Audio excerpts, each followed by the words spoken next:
บายดีอาจารย์หมอมีชื่อว่านั่งไปแก้วเกี่ยวกับสูตรที่นักศึกษางานแบบนึงนี่น้องจะมาสาธิตเกี่ยวกับการสวนทายก่อนอื่นเขาจะมาศึกษาของคนเจ็บ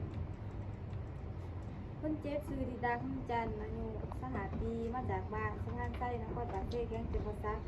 สาเหตุที่เขาหุ้มหมอแมนท้องผูกทายยากทายหมอเลยสวนทายจะมาล้างมือหาขั้นตอน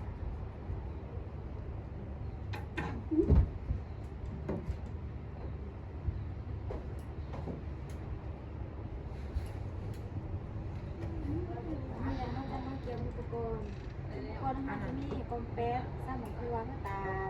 ชัวส่วนเจลและนะไม่เป็นแอดบกส่วนไฟส่วนตัวทุ่งมือผาปากผากันเปื้อนผายางตัวซ่านใส่เครื่องเปื้อนเหยียบแปรแล้วก็มาใส่ผาปาก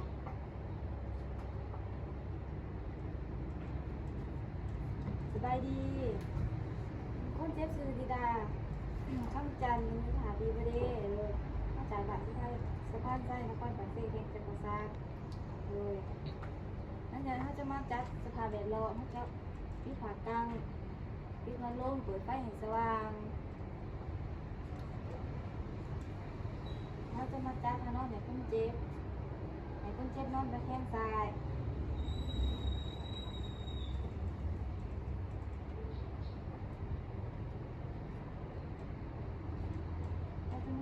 จับอุปกรณ์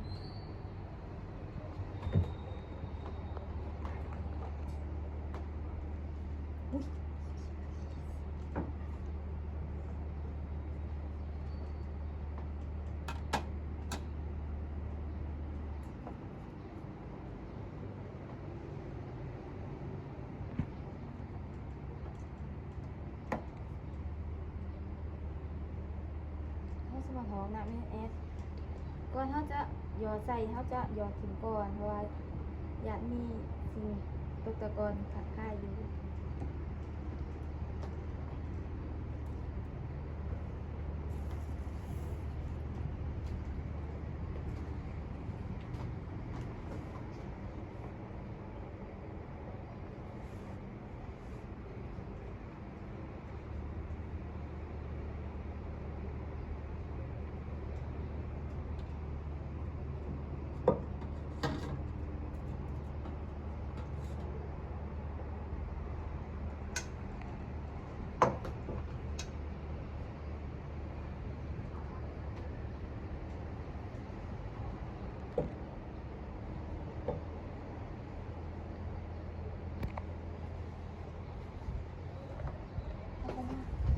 ใส่ขาเปื้อน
จะมาอนามัยที่ตะวันเป็นเจ็บ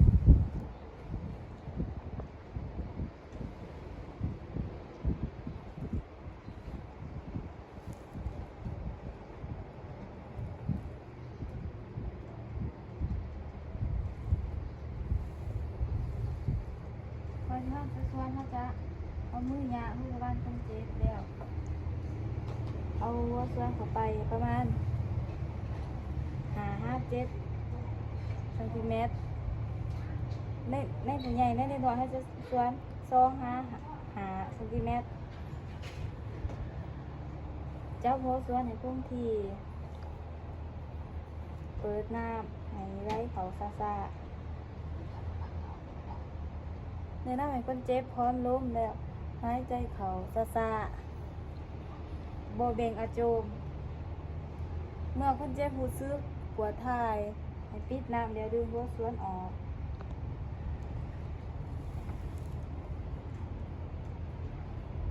อนามัยหัวส่วน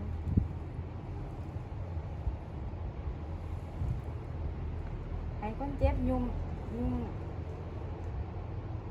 มไว้ก่อนแล้วให้ใจเขาลึกๆยาวๆจ้าทานอนให้คนเจ็บถ่ายอาโจม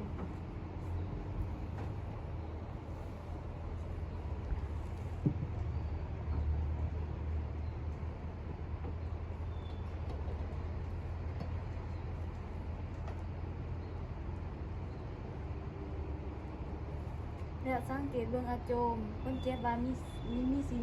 ปนเปื้อนออกมาหรือบ่หานำโมบดสวนอาโจมต่อจนที่เกียมไว้เมื่ออาโจมออก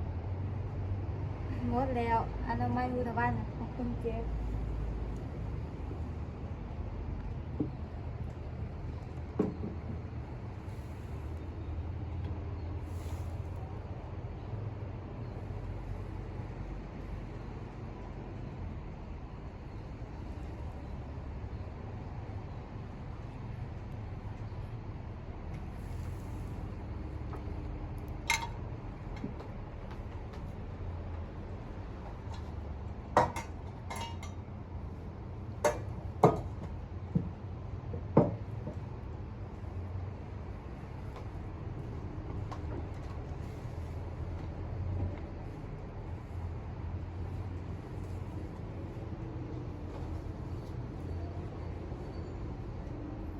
แล้วจะมาดูกล่องคนเจ็บ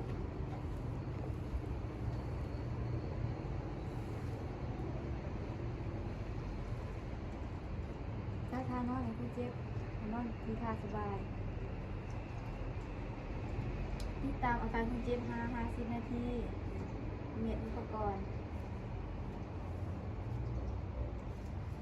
พอตาก็เชื่อ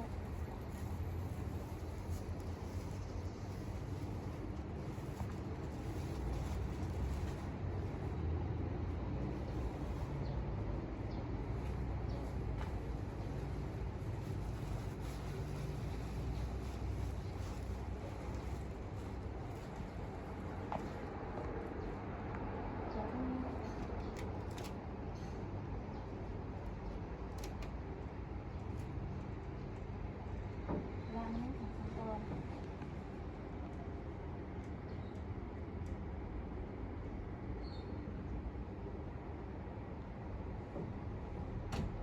เดี๋ยวบันทึกว่าคนเจ็บว่ามีสิ่งเปลี่ยนออกมาจากอาโจมหรือบ่ไปตีร่างกายพยาบาล